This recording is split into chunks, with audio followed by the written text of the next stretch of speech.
దీప పరిస్థితి ఇప్పుడు ఎలా తయారయిందంటే, నేనింకా ఎందుకు బతుకున్నానురా బాబోయ్! నాకింకా ఎన్ని కష్టాలు పెడతావు దేవుడా! అంటూ బోరు బోరున జోష్న అన్న మాటల్ని తలుచుకుంటూ ఏడుస్తూ ఉంటుంది.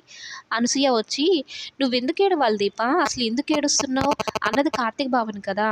నీ కూతురు తండ్రిగా ఒక్కటే కదా నువ్వు చూస్తున్నావు. మరలాంటప్పుడు జోష్న అన్న మాటలకు నువ్వెందుకు కుమిలిపోతున్నావు? నువ్వు భర్తగా అంగీకరించలేదు కదా!" అంటే, "అదేంటత్తయ్య అలా మాట్లాడుతున్నారు? అసలు ఇలాంటి పరిస్థితి రావడానికి మీరే కారణం. నా పాటికి నేను వెళ్ళిపోతాను అనుకున్నాను. నా కూతురిని తీసుకొని నన్ను ఆపేసి నా చేతులకి సంకెళ్ళేసేశారనైతే చెప్తూ ఉంటే, దీప నువ్వు మంచి చేస్తున్నావో, నీకు నువ్వే చెడు చేసుకుంటున్నావో నీకు అర్థం కావడం లేదు. కూతురికి తండ్రిగా కావాలి కానీ, కార్తీక్ బావకి మాత్రం ఆశలుండవా?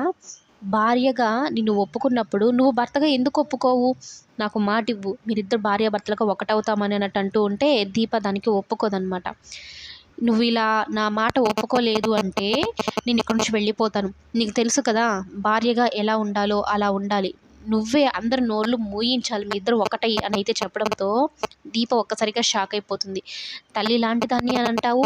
మరి తల్లి చెప్పే మాటలు నువ్వు వినవా అని చెప్పడంతో ఇక దీప షాక్‌లోకి వెళ్ళిపోతుంది. ఏం చేయాలో అర్థం కాని పరిస్థితిలోకి వెళ్ళిపోతుంది దీప.